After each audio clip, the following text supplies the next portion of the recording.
जीतेगा, धड़ से कटेगा, गाँव में जीतेगा, कहाँ पे बचेगा। जो कल सुबह आपको करना है वो ये कि आपको जाके बम करना है उनके ब्रिगेड हेडक्वार्टर्स को, कोर हेडक्वार्टर्स को, और इंडिया को मैसेज देना जिस तरह आपने 28 फरवरी 27 फरवरी को दिया था। उस वक्त मिस नहीं करना चाहिए था हमें, जो खैर सगाली के जज्बे में हमने उनके हेडक्वार्टर के नजदीक पहाड़ों पर बम गिरा दिए। मार देते कमबख्त बिपिन रावत को और उनकी सारी कमांड को। अगले 4 साल तक वो हिलने के काबिल ना होते। अभी सिर्फ 4 महीने के बाद दोबारा मुसल्लह कर आ गए और हमारे लिए मसला खड़ा कर दिया। हमारे खैर सगाली का यह जवाब उन्होंने दिया। ये रिस्पॉन्स हमें करना है। तो We have to increase the cost of occupation for Indian army. क्या रिस्पॉन्स एक्सपेक्ट कर इतना रहे हैं बड़ा ज़ैद थ्रेट हामिद उनके साहब? लिए खड़ा कर दें। मुझे ये चीज समझ नहीं आ रही कि भारत है ना, भारत है ना, भारत क्या response है, नहीं क्या होगा। इतनी बड़ी चीज है भारत के? भारत क्या कि सबने अपने अपने लब सी लिए, सब खामोश हैं, कोई बोल ही नहीं रहा। इतना बड़ा जुल्म नजर आ रहा है, कोई बोल ही नहीं रहा। भारत ने 71 में जब पाकिस्तान तोड़ा था तो उस वक्त सोवियत यूनियन को और इसराइल को अपने साथ खड़ा किया हुआ था। आज भारत ये जो कुछ कर रहा है पाकिस्तान के खिलाफ, इसके लिए आलमी दहशतगर्द सबसे बड़ा इसराइल इसके साथ खड़ा हुआ है। नेतन्याहू और मोदी की दोस्ती इस वक्त पूरी रीजन की मशरक़ वुस्ता से लेकर कश्मीर तक, पाकिस्तान स्पेसिफिक खुसूसी, ये सारी पॉलिसीज इन दोनों के अलायंस से बन रही है। ये सारी इसराइली पॉलिसी है, इसराइली एडवाइजर्स हैं, इसराइली स्ट्रेटजी है जो लाके कश्मीर में डिप्लॉय की जा रही है। इसलिए मोदी इतना कॉन्फिडेंट है कि दुनिया की कोई ताकत उसके खिलाफ नहीं बोलेगी, क्योंकि कोई ताकत इसराइल के खिलाफ नहीं बोल सकती। ये रीजन है। आप अगर समझ रहे हैं कि अमेरिका आपकी मदद करेगा, अच्छा मौलाना फजलुर रहमान साहब चाइना आपकी मदद करेगा के हवाले से मैं नहीं कुछ करेगा। पूछना चाहूंगी ज़ैद हामिद साहब। ठीक ठीक है, ठीक। मौलाना फजलुर रहमान साहब कश्मीर कमेटी के चेयरमैन रहे इतने साल, बल्कि अगर मैं कहता हूँ जरदारी साहब ने, नवाज साहब ने उनको तोहफे में दी थी कश्मीर कमेटी, तो गलत नहीं होगा। क्या किया उन्होंने और ये मसला इस नहज तक पहुंच गया? इसका कितना बड़ा किरदार, या कितना आप कह सकते हैं कि इसमें आप उन पे भी ये मलबा डाल सकते हैं, आप ये कह सकते हैं कि हाँ मौलाना फजलुर रहमान साहब भी रिस्पॉन्सिबल हैं? किस हद तक, कितनी परसेंटेज कहेंगे आप?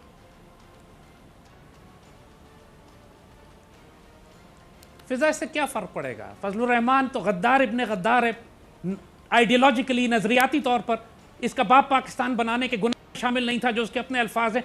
उस पर बहस करने से अब क्या फायदा? Let's talk about what is happening today. Narendra Modi पिछले 2 महीने से जब कश्मीर इससे ये फर्क पड़ेगा कि आइंदा भी अपना पाकिस्तान के मुस्तकबिल को अपने हाथों में लेने का दावा करते हैं ऐसे लोग जो पीछे कुछ नहीं कर सके, और आज कश्मीर का मामला इस नहज तक पहुंच गया। हमारे मुस्तकबिल पे तो फर्क पड़ेगा जब ऐसे लोग कहते हैं मुस्तकबिल भी हम संवारेंगे, पाकिस्तान का, कौम का, नस्लों का। अब हमारे पास जो इख्तियार है, जो ताकत है, जो कहते हैं कि सिविल और फौज एक पेज के ऊपर है, अब करके दिखाएं। ये वक्त आ गया है, ये वक्त है वफा का। अब साबित करना है हमको कि हम कश्मीर के मुसलमानों को अबैंडन नहीं कर रहे, हम बुज़दिल और बेगैरत नहीं हैं, हम मोदी से नहीं डरते, हमें हिंदुत्व से खौफ नहीं आता। अब हम गज़वा हिंद के लिए तैयार हैं। ये सब बातें आपको कल सुबह तक साबित करनी है। ये सब बातें अगले 2-4 दिन में आपको प्रूफ कर, इसलिए प्लीज अंडरस्टैंड दिस। कश्मीर में इस वक्त मेजर क्रैकडाउन हो रहा है, हमको कुछ नहीं मालूम कि अंदर क्या हो रहा है। आप कंफर्टेबली नहीं बैठ सकते, हर सेकंड काउंट करता है। चाहे वो तहरीक आजादी के रहनुमा हो जिनको जेलों में कत्ल किया जा रहा है, या नौजवान हो, या मुजाहिदीन हो, या औरतें जिनकी बेहरमती हो रही है, हमें कुछ नहीं मालूम अंदर क्या हो रहा है। ये दरिंदे पूरी तरह टूट रहे हैं उनके ऊपर। We do not have indefinite amount of time. अच्छा ज़ैद हामिद साहब, इंडिया को बताना होगा कि महबूबा तुम मुफ्ती ये साहिबा, नहीं कर सकते। फारूक अब्दुल्ला साहब, ठीक, महबूबा मुफ्ती साहिबा है, फारूक अब्दुल्ला साहब है, ऐसे लोग भी जो कि आवाज उठा रहे हैं, ट्वीट करने पे किसी को पकड़ लिया जाए, नजरबंद कर दिया जाए, या फिर गिरफ्तार कर लिया जाए। मोदी अब साबित क्या करना चाहते हैं? जो अपने हैं, जब वो भी खड़े हो गए हक सच का साथ देने के लिए, तो उनको भी पकड़ पकड़ के गिरफ्तार करो, उनकी भी जबान बंद कर दो, उनके भी मुंह बंद कर दो, जबान सी दो, लब सी दो। ये क्या तरीके है? तरीका नहीं है, ये मकाफात अमल है। ये तमाम लोग के जो हिंदुओं का साथ देते रहे, आज हिंदुओं को उनकी जरूरत नहीं है। इन सारों को टॉयलेट पेपर की तरह डंप करके कत्ल कर दिया जाएगा।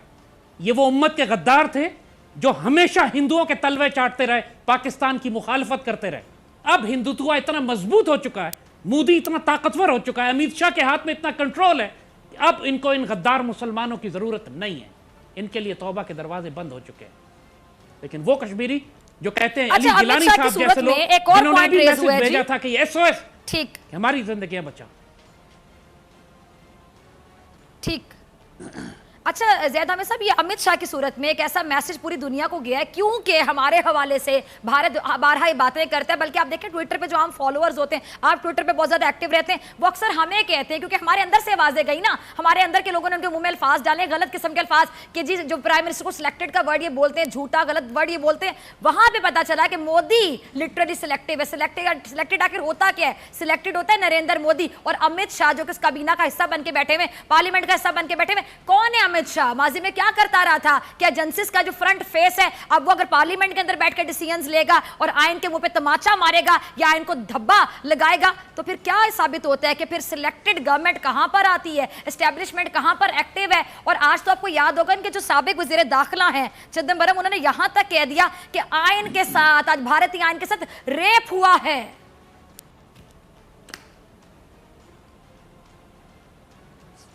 देखिए, मैंने आपसे कहा ना कि अब हिंदुत्व को कोई फर्क नहीं पड़ता कि कोई उन पर क्या एतराज कर रहा है। They have become so powerful, अब वो दुनिया के हर कानून को रोनते हुए गुजर रहे हैं। इनको सिर्फ ताकत की जबान समझ में आती है। ये कोई decency, diplomacy, economic, political pressure ये सब नहीं जानते। ये वही जानते हैं जो 27 फरवरी को तो ताकत का राज क्या है? क्या है इनके कॉन्फिडेंस की वजह? और मैंने कहा ना कि पहली बात तो ये कि अब ये पूरे इंडिया पे मुतलकुल अनान हुक्मरानों की तरह हुकूमत कर रहे हैं। पिछले 2-2.5 महीने से इंडिया में जो हो रहा है, क्या वो पाकिस्तान गवर्नमेंट को नजर नहीं आ रहा था? क्या पता नहीं था कि क्या हो रहा है? आज तक पाकिस्तान गवर्नमेंट ने इंडिया के मुसलमानों के लिए आवाज नहीं उठाई। इंडिया से किस लिए डरते हो यार? एक मोदी से किस लिए खौफ खाते हो? किसके खिलाफ बयान नहीं जारी कर सकते? और वो रोज बलूचिस्तान के खिलाफ, गिलगित बल्तिस्तान के खिलाफ